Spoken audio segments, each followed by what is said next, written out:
Hey everybody, 안녕하세요, 여러분. It's Sheena again. I wanted to add to my first video about teaching in Korea and what you need to know. I'm going to elaborate on some points I made in the first video, as well as give you some more information. It should go without saying that the E2 visa is a work visa, which means that the school is pretty much sponsoring your visa, sponsoring you to be able to legally work and live in Korea. So with that said, if for some reason you would have to terminate your contract early with the E2 visa, you would need to leave Korea pretty much right away. So now you know that. Also for the E2 visa, to elaborate on that, evidently it's for first-time applicants that are applying for the E2 that will need to do the in-person interview at the Korean consulate that I talked about in the first video. I'm pretty sure that's accurate just for first-time E2 applicants. Check that out for sure. If you don't live close enough to a city to access the Korean consulate, I guess maybe you can Skype or check that out. Let's see. Also, for the E2 visa, you'll need to undergo a health assessment. I believe that form will be given to you by your recruiter, and you'll need to undergo the assessment for any serious medical conditions. There will be a drug test, everybody. So any pot-friendly people, none of that, cut that out. They're testing for that too. So let's talk about flights now. Some schools will pay for your ticket to Korea up front. They'll say, hey, here, we bought the ticket here, come to Korea. But I think the majority will reimburse you for the flight over there. I mean, I can understand that because they don't want to buy a ticket up front and then the teacher say, hey, I'm not coming, because then they're out the money, honestly. So in the contract, it should stipulate when they'll give you the money for the flight. And also in the contract, they will provide your flight home for when you decide to, either after the 1 year is over or at the end of your time in Korea.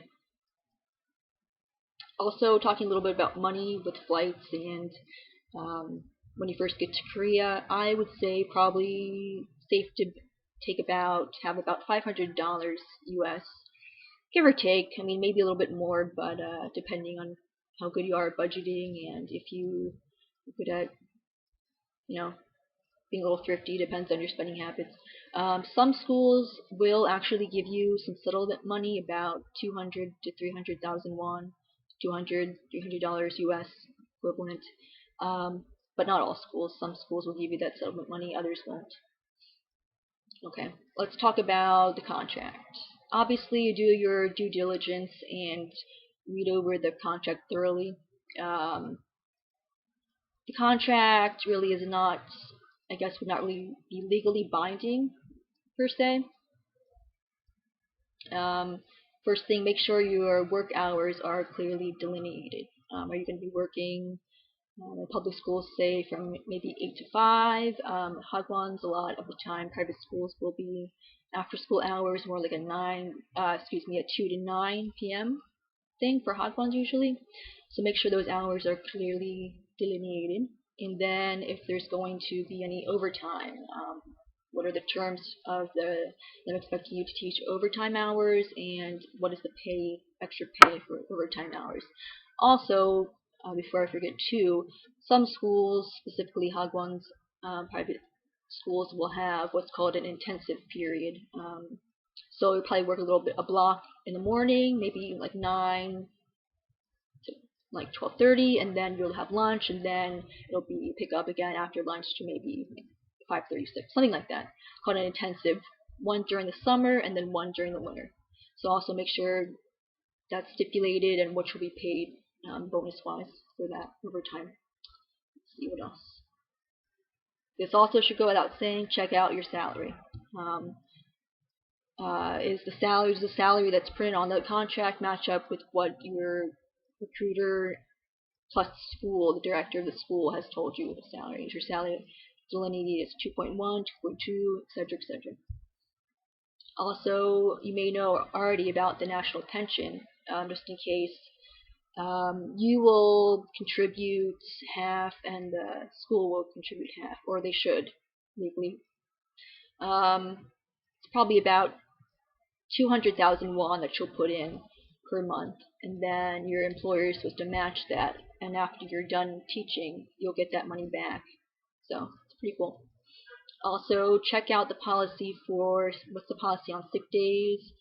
Um, what is the number of the allotment number of sick days? Um, what I've from my experience and what I know about hagwons, you really aren't allowed to get sick.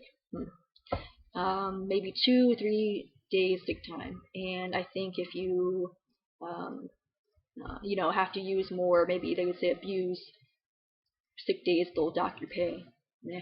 So hopefully try not to stay healthy while you're in Korea. Check out your vacation terms as well. You should get all Korean holidays off.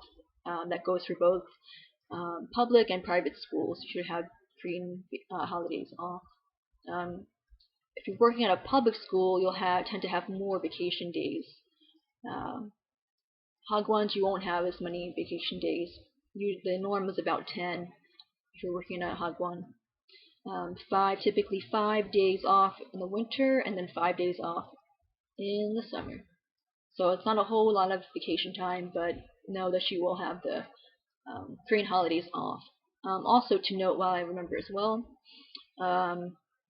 this should also be stipulated if you are made to work, say, coming up, maybe if you're starting to work in Korea in late January, February of this coming year for the spring semester.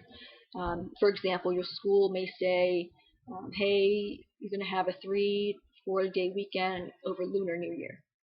And then we're going to make you, because you have more time off during that Lunar New Year holiday, for example, we're going to make you work the next upcoming Korean holiday. But obviously that should be stipulated up front when you speak to your the school's hiring director, or the school in general. They should say that up front, make that known up front. Let's see what else. Okay, this is about addressing hagwons, and a lot of people have obviously heard mixed things about working at hagwons. Horror stories, quote unquote. Certainly it's a mixed bag. And you have to do your due diligence, like I said before. Maybe you don't really care as much per se. Maybe you're a little bit more quote unquote adventurous, and you just say, hey, I'm gonna go and see what happens, and that's a good spirit to have too. But just know that things might not be exactly how they say they'll be, or you might get gypped in your contract. Not everybody obviously is does the right thing. So. Like I said before, the contract really is not necessarily legally binding, and that can be to your advantage and to your disadvantage too. So for one thing, say you signed the contract, you sent your documents off to Korea, but you're still in your home country, United States, whatever, and you decide not to go, they really don't have much legal recourse, I guess you could say, to come after you. But I guess in the worst case scenario, you might be put on the blacklist, saying, hey, this person signed the contract and ended up not coming, don't hire this person. Let's see. Contrastly, schools might pay you late, or not pay you enough, and you say, hey, I had the contract right here, you wave it in their face, say, here's the contract. They say, oh, it's not really legally binding. So that's where it comes back around to you doing your research and trying to get a real-time information about the school. Is it reputable? What do current teachers think? Or is the school going through a transition, etc., etc.? You think as an educated person, you try and find out as much information as you can and try and paint the most realistic picture for yourself. I think that, like I said before, maybe you're willing to throw caution to the wind, just go and see what happens, for better or worse. But I would think if you're leaving your home country for a year, and especially if you've never been to Korea before, you kind of want to, paint the picture as best as you can and be as realistic about how the situation will really play out. And yeah, I think it's a control thing. I think I would want to know best of my ability what's going to happen, what's the school going to be like.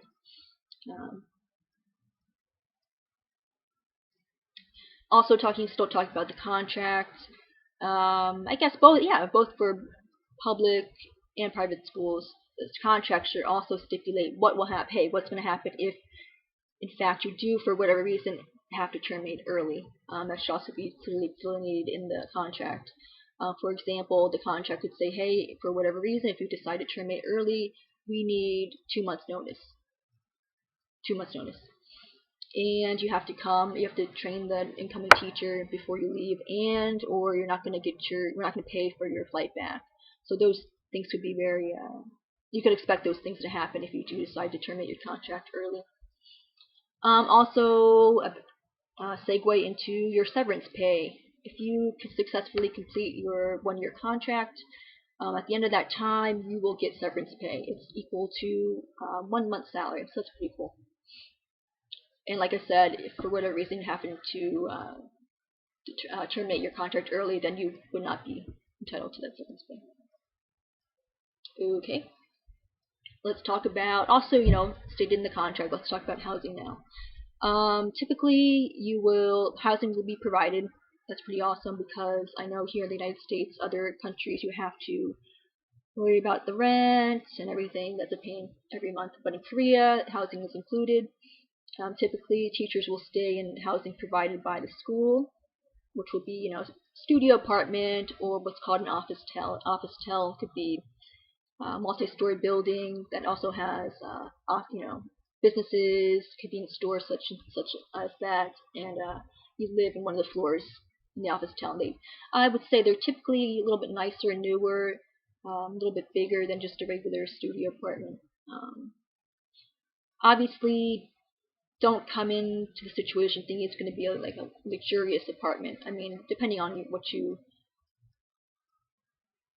think is lavish, but I mean, it's good. It's enough. I mean, obviously a bed.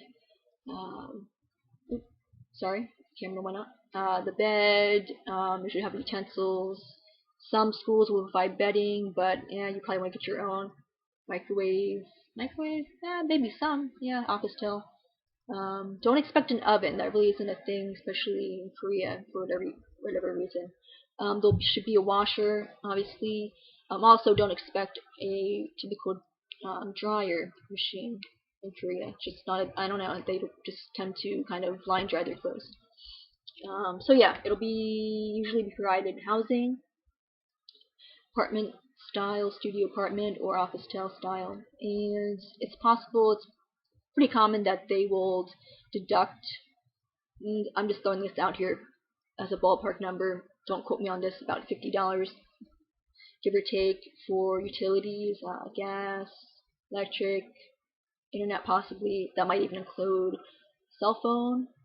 So for example, other schools, and sometimes you have the option of this, either to have the housing provided for you already and live near the school, it should be about walking distance from the school, from your apartment to the school, walking distance, comfortable.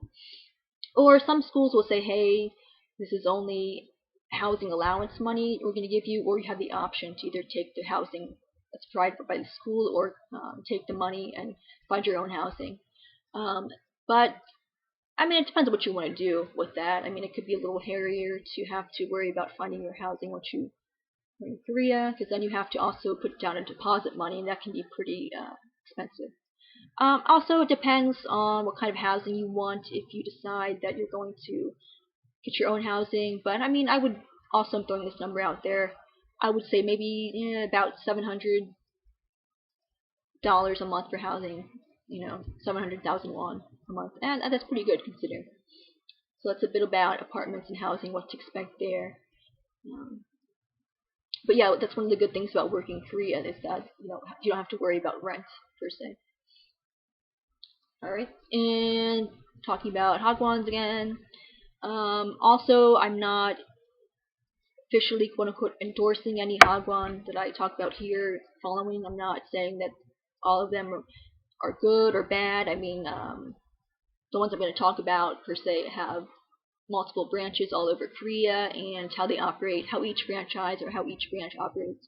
Could be day and night, could be totally different from each other.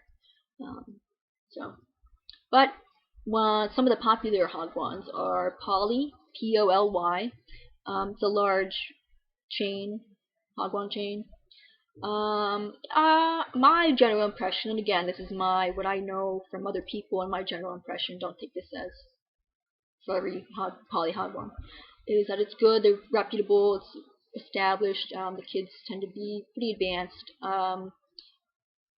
My good friend, hey, you know who you are, has been teaching at Poly for a couple years, and yeah, she said the kids are, fairly advanced. A lot of returning students, I believe, at least at her Poly school, they teach different subjects. It's not just going to be English, geography, art, stuff like that. Not just teaching ESL at Poly that I know of. Also, don't quote me on this as fact either, but I believe from what I've heard that Poly offers a pretty cushy starting salary. I would say to give you a ballpark number, I would say higher than the industry average of 2122. So I've heard good things about Poly salary, but again, that's just what I've heard. There's also LCI. Sorry, my dog's barking. LCI. Um, but again, that's going to vary by each franchise. SLP, Sogong Language Program. I've heard mixed things about that too. Let's see, Cheongdam Learning. I've also heard mixed things about that. I don't want to sway you one way or another. Maple Bear, a Canadian school. It's modeled around Canadian school system, whatever. That style is going to be more of a stations, like hands-on learning. Guess it's more interactive. It's not so much. I mean, it's academic, but it's not as much of shoveling down the kid's throat, like read this, do a book report on that. It's more like hands-on stations type thing. So yeah, I mean that's to touch on the different styles that hagwons will have. Like you said, a school like Poly will offer. You won't just be teaching English, and a school like Maple Bear will be more hands-on. I've also heard about schools that operate on what's called like a flash animated story. That's how their curriculum's set up. So I'm gonna end the video here. It's longer, even longer than the first one. So I'm gonna end here. Thank you, 감사합니다, and please let me know if you have comments and if you have questions about Korea. I'm trying to help you, or about Korean adoptees out there. Get in touch with me, leave comments. Awesome. Thank you guys.